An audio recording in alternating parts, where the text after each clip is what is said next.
যুগে রাসূল ছিল আলা হযরত আজিমুল বরকত বলে বাবারা তোমরা আমাকে মাটির মধ্যে নামায়া দাও। চারজন ব্যক্তি আছড়ে হয়ে গেল। কেন হুজুর এই কথা বলে? চারজন আজকে এই জেলের মধ্যে বন্দী হইয়া আলা হযরত 1200 কিতাব তিনি দুই ভাগ দিয়ে লিখেছিল।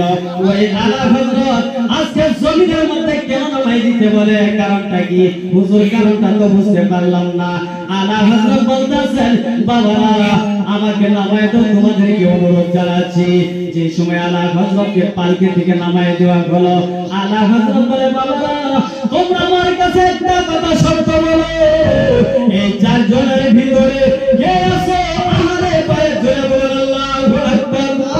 নারে তাকবীর, নারে তাকবীর, নারে রিসালাত, মাসলাকে আলা হযরত। কে আছে আহলে বাইত? আহলে বাইত তোমরা জানো না প্রিয় মুসলমান, আহলে বাইতের বিষয়ে আমি কিছু কথা বলবো। আমার বন্ধুগণ ওয়াজ তো আপনারা সারা জীবন শুনেন, কিন্তু বন্ধুগণ আহলে বাইত আহলে রাসূলের বিষয় নিয়ে আমরা আলিম ওলামাদের মুখ থেকে আমরা শুনতে চাই কি চাই না? জোরে বলেন চাই কি চাই না? আহলে বাইত হইছে আমার রাসূলের কারণে, আমার রাসূলের আলো আওলাদ, আমার রাসূলের সন্তান। জোরে বলেন আল্লাহু আকবার।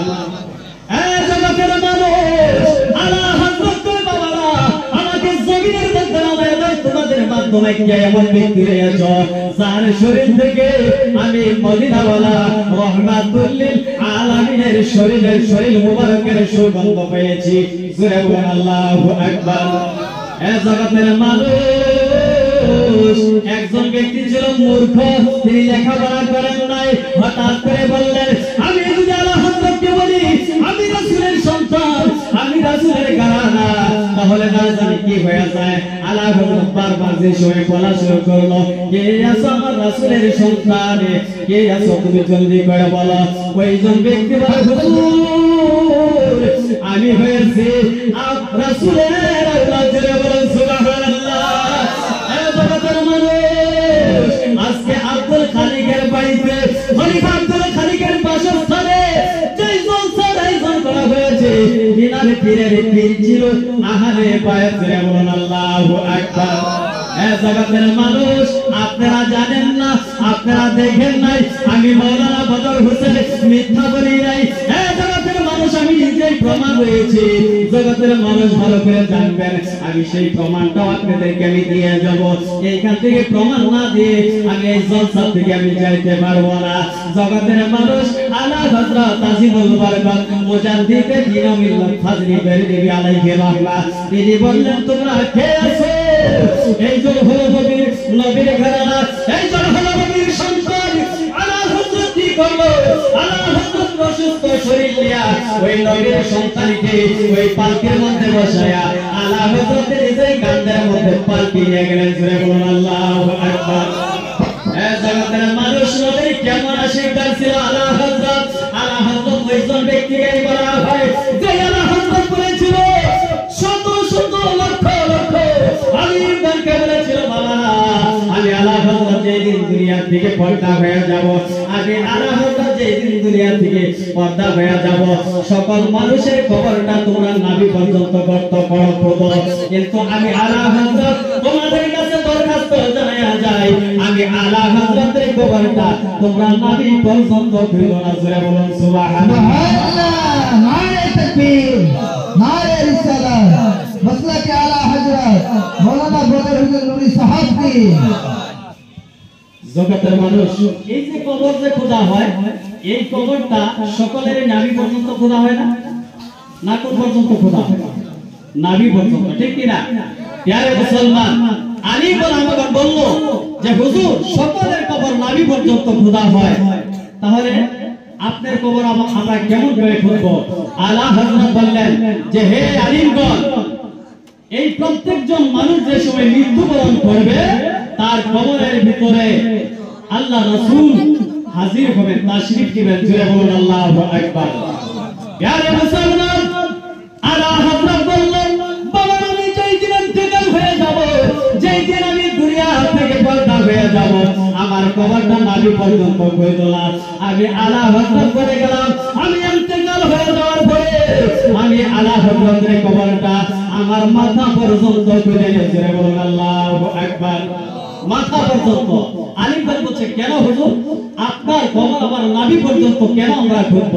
তখন আলা হযরত দুই চক্ষু মুবারকের পানি ফেলায় কেঁদে দেন আর বললেন হে আলিমগণ, আমি যে সময় পর্দা হয়ে যাব, আমাকে যে সময় কবরস্থ করা হবে, আমাকে যে সময় কবরে রাখা হবে, সেই সময় আল্লাহর নবী নূর নবী রহমাতুল লিল আলামিন আমি আলা হযরতকে কবরের ভিতরে তাশরীফ আনবেন, আমি সেই নবীকে বসে বসে সালাম দিতে পারবো না। আমি আলা হযরতে চাই যে রহমাতুল লিল আলামিনকে আমি আলা হযরতে আমি দাঁড়ায় দাঁড়ায় সালাম জানাবো। জুড়ে বলেন সুবহানাল্লাহ। আলা হযরত ওই যে ব্যক্তির নাম ছিল। প্যারে মুসলমান, আলা হযরত তাকেই বলা হয় আজকে সারা গোটা পৃথিবী, গোটা ভারতবর্ষের যত আলিম উলামাগণ রয়েছেন সমস্ত আলিমরা সেই আলা হযরতের মাদ্রাসা থেকে মাওলানা মুফতি পাস করে আসে। জোরে বলুন আল্লাহু আকবার। সেই আলা হযরতকে মানার দরকার আছে না নাই? জোরে বলুন আছে না নাই? আমরা সেই আলা হযরতকে মানতে চাই কি চাই না? আমরা সেই আলা হযরতকে চিনি না, মানবো কেমন করে? বেরেলির সরজমিনে যায় দেখেন আলা হযরতের মাজারে মুবারক রয়েছেন। লক্ষ লক্ষ আলিমগণ আলা হযরতের কদমের মধ্যে চুম্বন করেছেন। জোরে বলুন আল্লাহু আকবার। প্যারে মুসলমান, এই জন্যই বলি তিনি একজন আশিক রাসূল ছিল, রাসূলের প্রেমিক ছিল। রাসূলের প্রেমিক হতে হলে আলা হযরতের মতো প্রেমিক হতে হবে। জোরে বলুন ঠিক কিনা?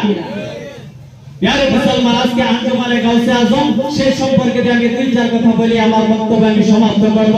আর একটা প্রমাণ আমি দিয়ে দেবো, আমি যে বলছিলাম আর আহলে বায়তের বিষয় নিয়ে আমি অল্প সময় কোরআনে কারীম থেকে একটি আয়াতে মুকাদ্দাসা তিলাওয়াত করব। তাই আমি আহলে বায়তের শান ও মান নিয়ে দুই চার কথা আলোচনা করব। রব্বুল আলামিন কোরআনে কারীম ইরশাদ করেছেন বিসমিল্লাহির রহমানির রহিম ইন্নামা ইউরিদুল্লাহু লিইয়ুযহিবা আনকুম রিজসা আহলাল বাইতি ওয়া ইউতাহহিরুকুম তাতহীরা। জোরে বলুন আল্লাহু আকবার। এখন আপনারা বলবেন কি বললেন হুজুর, কিছুই বুঝলাম না। যে রব্বুল আলামিন বলছেন আহলে বায়াত কাকে বলা হয়? আমরা বলি না হযরত আলী মা ফাতেমা ইমাম হুসাইন ভাই দুইজনা নূর নবী এই পাঁচজনা বলি না এই পাঁচ পাঁচজনের বিষয় নিয়ে যদি দুরূদ পড়ানো যায় হাদিসের মধ্যে রয়েছে তার মিলাদ, যদি মিলাদ হয় সেই মিলাদ আল্লাহর দরবারে কবুল হয় না। জোরে বলুন আল্লাহু আকবার। তার কি প্রমাণ? প্যারে মুসলমান, তার প্রমাণ রয়েছে আল্লাহ রাব্বুল আলামিন কোরআনে কারীমে ইরশাদ করেছেন ইন্নামা ইউরিদুল্লাহু লিইয়ুযহিবা আনকুম রিজসা আহলাল বাইতি ওয়া ইউতাহহিরুকুম তাতহীরা। হযরত রাসূল কারীম সাল্লাল্লাহু আলাইহি ওয়াসাল্লাম একদিন কি করলো, একখানা কালো চাদরের মুবারক নিয়ে আল্লাহর নবী রহমাতুল লিল আলামিন যে সময় মাথা মুবারকের উপরে দিয়ে ধরে রাখলেন, সেই চাদরের মুবারকের ভিতরে প্রবেশ করলেন হযরত মা ফাতিমাতুজ জাহরা। জোরে বলুন আল্লাহু আকবার। দুই নম্বরেতে প্রবেশ করলেন হযরত ইমাম হাসান রাদিয়াল্লাহু তাআলা আনহু। তিন নম্বরেতে প্রবেশ করলেন হযরত ইমাম হুসাইন রাদিয়াল্লাহু তাআলা আনহু। চার নম্বরেতে প্রবেশ করলেন হযরত আলী রাদিয়াল্লাহু তাআলা আনহু। জোরে বলুন আল্লাহু আকবার। এই পাঁচজনকে আল্লাহ পাক আহলে বায়াত বলেছেন, মানে কি রাসূলের ঘরানা বলেছেন, আর রাসূলের আওলাদ বলেছেন। এটা আমার কথা নয় প্রিয় মুসলমান, আমার মতো মাওলানা বদর হোসেন নুরীর কথা নয়, কোন আলিমের কথা নয়। পবিত্র কোরআনে কারীম খুলে দেখুন, আল্লাহ পাক বলেছেন ইন্নামা ইউরিদুল্লাহু লিইয়ুযহিবা আনকুম রিজসা আহলাল বাইতি ওয়া ইউতাহহিরুকুম তাতহীরা। যে সময় রাসূল কারীম সাল্লাল্লাহু আলাইহি সাল্লামের এই চাদরের মুবারকের ভিতরে চার ব্যক্তি প্রবেশ করলেন, তখন রাসূল কারীম সাল্লাল্লাহু আলাইহি সাল্লাম আল্লাহ পাকের কাছে দুই হাত মোবারক উঠায় দোয়া করেছিল, হে পরওয়ারদিগার আলম, এই চাদরের ভিতরে যারা প্রবেশ করেছেন তাদেরকে আল্লাহ তুমি কবুল করে নেন। জোরে বলুন আল্লাহু আকবার। আল্লাহ রাব্বুল আলামিন একজন কোরআনে কারীমে বলেন ইন্নামা ইউরিদুল্লাহু লিইয়ুযহিবা আনকুমুর রিজসা আহলাল বাইতি ওয়া ইউতাহহিরুকুম তাতহীরা। আল্লাহ বলেন আমি এদেরকে এমন পাক পবিত্র করে দিতে চাই প্রিয় মুসলমান আমাদের একটা রক্ত আছে এবং শেখ বংশের একটা রক্ত পাঠান বংশের একটা রক্তের গ্রুপ আলাদা আলাদা হয় সৈয়দ বংশের একটা রক্ত প্রিয় মুসলমান আল্লাহ রাব্বুল আলামিন এদেরকে আমি নাপাকি থেকে পবিত্রতা বানায়া দিব জোরে বলুন আল্লাহু আকবার এই জগতের মানুষ ওই আহলে বাইতের আজকে এই জলসার মধ্যে আপনারা উপস্থিত হয়েছেন কেন আপনারা জানেন রঙ্গমাটি দরবারে হযরত সৈয়দুর রহমান আল কাদরি আল হুসাইনি যিনি খলিফা রয়েছেন তিনি হয়েছেন আহলে বাইতের একজন খলিফা যিনার নাম ছিল হযরত শাহ উবাইদুল্লাহ বাগদাদী রাহমাতুল্লাহ আলাইহি জোরে বলুন আল্লাহু আকবার কলিকাতার সরজমিনে হযরত শাহ উবাইদুল্লাহ বাগদাদী তিনি কলিকাতার সরজমিনে নাম ফরমায়েছেন আমার মত মহান গুনাহগার শেখ উবাইদুল্লাহ শাহ বাগদাদী মাজার শরীফের মধ্যে আমি নিজেই জিয়ারত করে আসছি সেই উবাইদুল্লাহ শাহ বাগদাদী প্রথম খলিফা ছিল রঙ্গমাটি দরবারের ভিতরে সৈয়দুর রহমান আল কাদরি আল চিশতি জোরে বলুন আল্লাহু আকবার একাই মুসলমান এইবার দেখা যায় এটা কেমন করে আহলে বাইতের জলসা হলো জগতের মানুষ হযরত মাওলানা পীর কামিল মুসলিম উদ্দিন খলিফা তিনি যে দুনিয়া থেকে ইন্তেকাল হয়ে গেছেন তিনার কি ছিল আহলে বাইত জোরে বলুন অনেকবার চলাফেরা করেছি অনেকবার চলাফেরা করেছি আমি অনেক দেশের মধ্যে তিনার সঙ্গে আমি সফর করেছিলাম আমার বন্ধুগণ হযরত মাওলানা মরহুম হযরত মাওলানা পীর কামিল মুসলিম উদ্দিন সাহেবের পীর ছিল আহলে বাইত যিনার নাম আপনারা শুনেছেন হযরত শাহ উবাইদুল্লাহ বাগদাদীর পরে হযরত শাহ কামালউদ্দিন বাগদাদী হযরত শাহ কামালউদ্দিন বাগদাদী তিনার মাজার শরীফ আমি নিজে জিয়ারত করে আসছি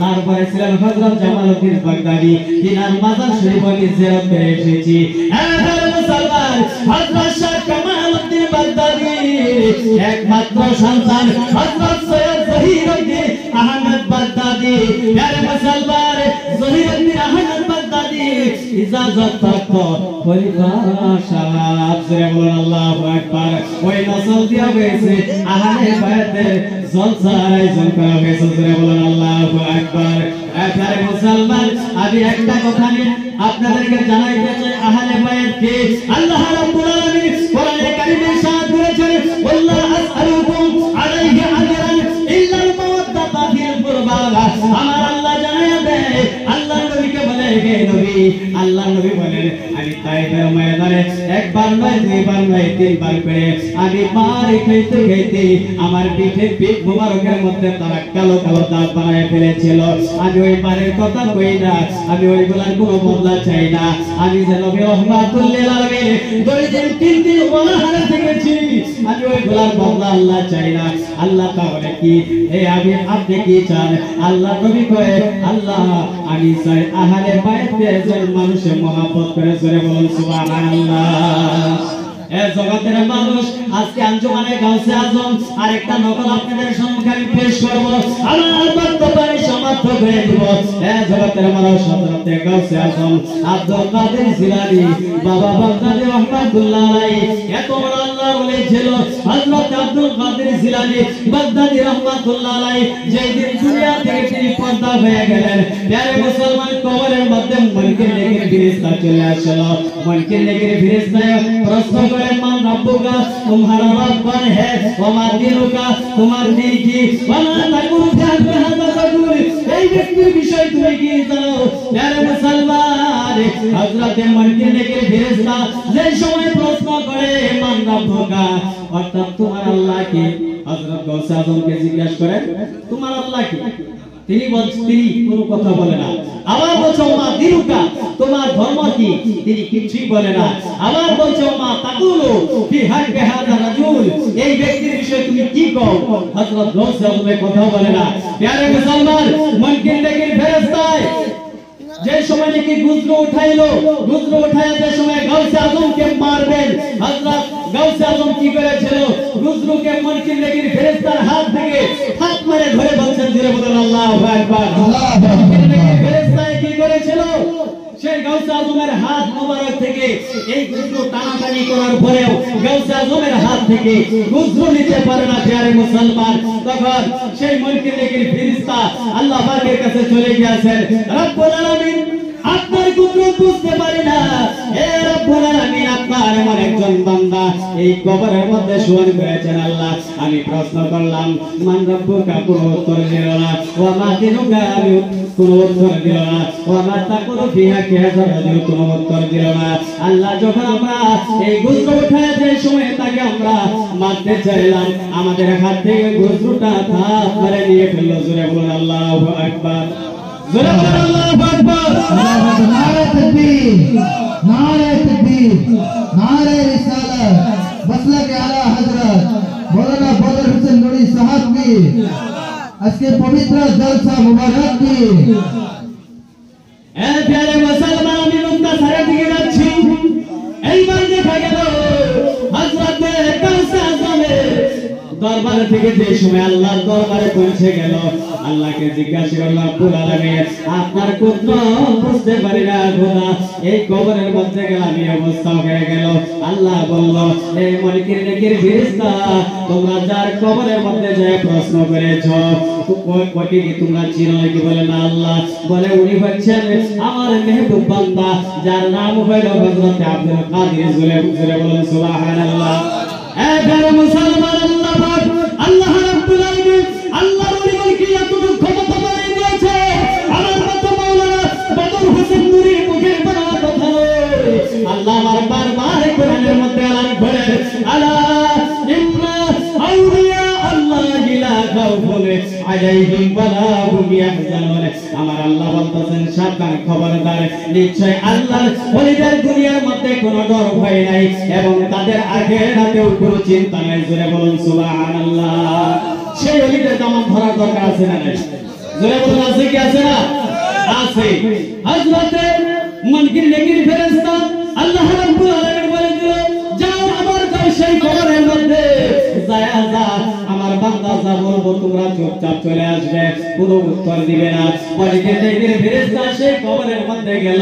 যাওয়ার পরে হযরতে গাউসে আজম বলল, এই মুনকির নেকির ফেরেশতা শোনো, আমাকে তোমরা চিনেছো অবশ্যই এখন, কিন্তু শোনো হে মুনকির নেকির ফেরেশতা, বাগদাদের সরজমিনে বাগদাদ শরীফের ভিতরে যত আমার পীর খলিফা আছে